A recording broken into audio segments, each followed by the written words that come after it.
Hey guys, welcome back to White Cheeto Gaming, where you can find all of your basic tips on Total War games. If you're interested in this content and want to keep up to date with future guides, hit that subscribe button. Today we'll be looking at the unit roster of the Tomb Kings. The Tomb Kings focus on forming defensive lines with basic skeleton infantry while also mixing in their powerful animated statues and constructs. Their large variety of monstrous units allows them to easily deal with any difficulties on the battlefield. First up, we have the Skeleton Warriors. These guys are your basic cannon fodder units. Due to them being undead, they will fight until all of their units are dead. This makes them quite useful for stalling fights with more expensive units. Don't expect too much from them though. They will lose against most infantry aside from peasants and Skaven slaves.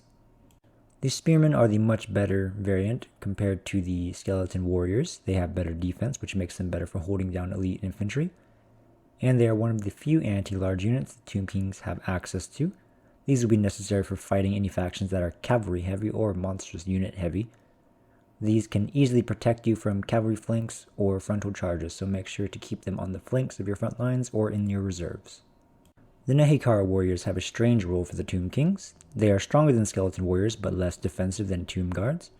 As Tomb Kings, we generally want a defensive front line so that your constructs and ranged units can do their work, which makes the Nehekara warriors less useful in this playstyle.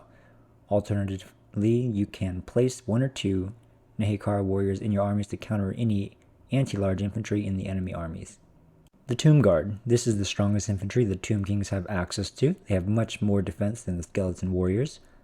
They can defeat many low to mid-tier infantries, but struggle against elite units. Just know that if they engage Black Orcs, they will hold against them but eventually lose. Despite that, they are a strong frontline unit. Tomb Guards with Halberds. These are the anti-large variant of the Tomb Guards. These guys will hold well against cavalry as well as monstrous units. Keep them in reserves to deal with any monstrous units sent into the frontline engagement. Skeleton Archers. These are your only missile infantry of the Tomb Kings. They don't have great range and probably won't use them as much because you will be focusing more on filling your armies with constructs. If you do include these in your armies, utilize them like your basic missile infantry, firing volleys into lightly armored units.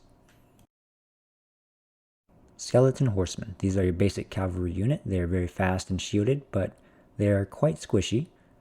Use them for disrupting missile infantry or cavalry. Try not to leave them in prolonged combat because they will take quite a bit of damage. Nehekara Horsemen. These are your mid-tier cavalry and they excel at fighting light cavalry, missile units, lightly armored infantry, and artillery. Do not send them against heavily armored infantry or elite infantry unless you have to. Also, make sure they are not left in prolonged combat as they are quite squishy as well. Skeleton Horse Archers. There's nothing too special about these horse archers. They have decent range and are able to outrange some low tier ranged units. They can also be used to harass the front lines before they clash with your frontline units, but that's pretty much it. Skeleton Chariots. These have high mass, high charge bonus, and a nice anti-infantry bonus. You can easily run these guys through light infantry without taking much damage. They are best utilized for cyclocharging the flanks of the enemy frontline engagements or running them into any isolated infantry. Skeleton Archer Chariots. This unit is the exact same as the Skeleton Chariots, but they have an archer on the back.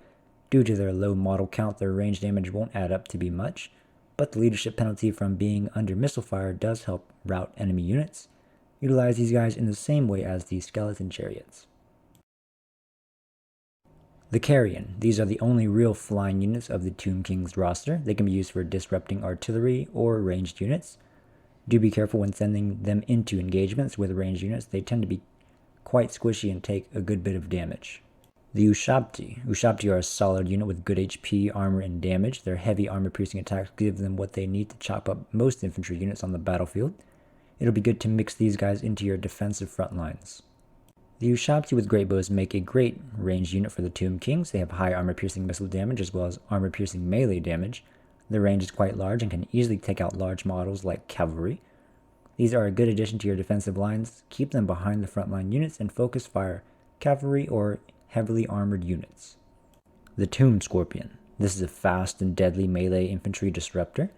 They are ideal for charging straight into the enemy front lines to break their tight formations. Its sporadic attack animations make it very difficult to kill with melee attacks.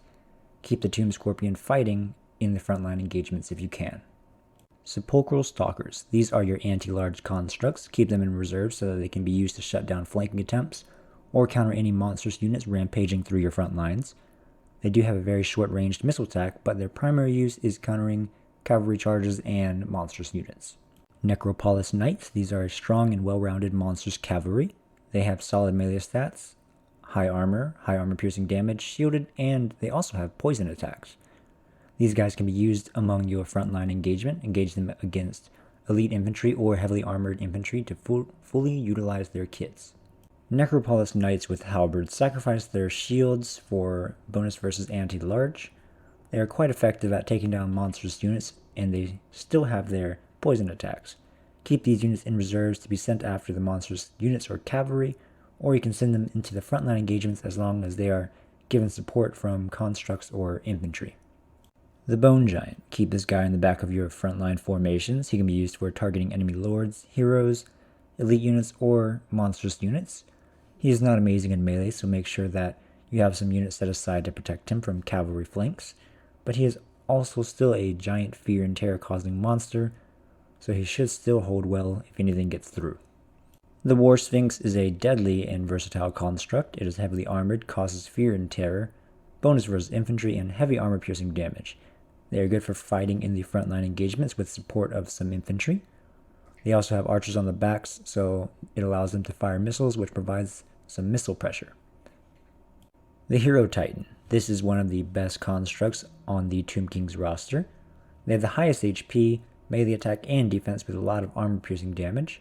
His main weakness is his overwhelmingly slow speed and large mass. He can easily be caught out of position and pinned down by melee infantry and then focus fired from enemy missiles.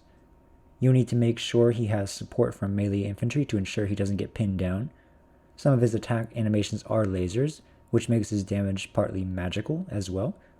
So he is also good at fighting units with a high physical resistance. He does have access to spells as well.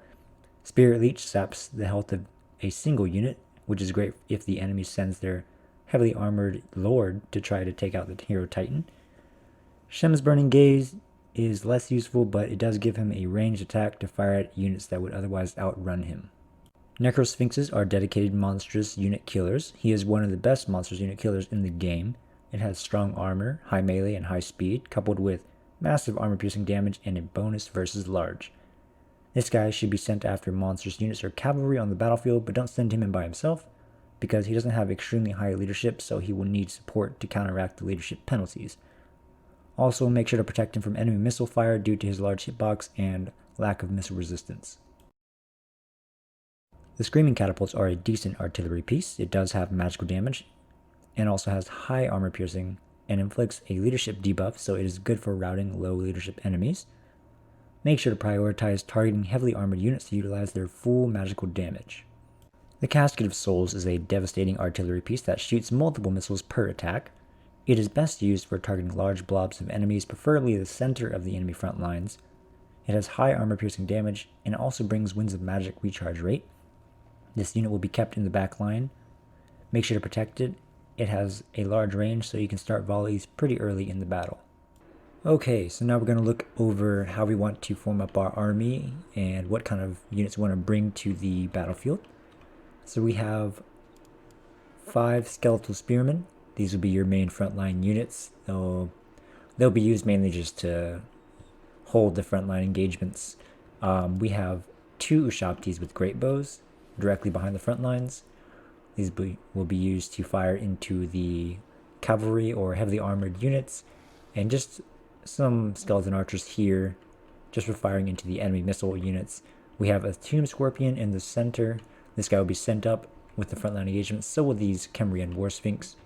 They're used to support the flanks of the front lines. And we also have some Ushabti here on the flanks. You can use these guys in 2 ways. You can either send them into the frontline engagements where there are heavily armored infantry, or you can bring them around the backs and charge them straight into the flanks of the enemy front lines after they clash with your front lines. We have Sepulchral Stalkers. These guys are in reserves. These will be your anti-large units. If you're fighting against any cavalry heavy faction or monstrous unit heavy faction, these guys will be used to counteract any monstrous units that are rampaging through the front lines, or they can catch the cavalry charges from the flanks. Either way, they just need to be kept in reserves until you see the cavalry and monstrous units on the field. And then we have 2 screaming catapults, skull catapults. These guys, just your basic artillery piece, they'll be used to fire into the heavily armored units because they have magical damage, or you can just fire them into low leadership enemies. And then we have Settra in the middle. We have a unit of carrion and skeletal horsemen, just in case they have like artillery pieces, anti-large artillery pieces, or high armor piercing damage missile infantry. These guys will be used to chase those guys down, because enemy missile infantry will do quite a bit of damage if they focus fire your large units, because they have such a large mass. So that about wraps it up for our Tomb King's unit roster guide.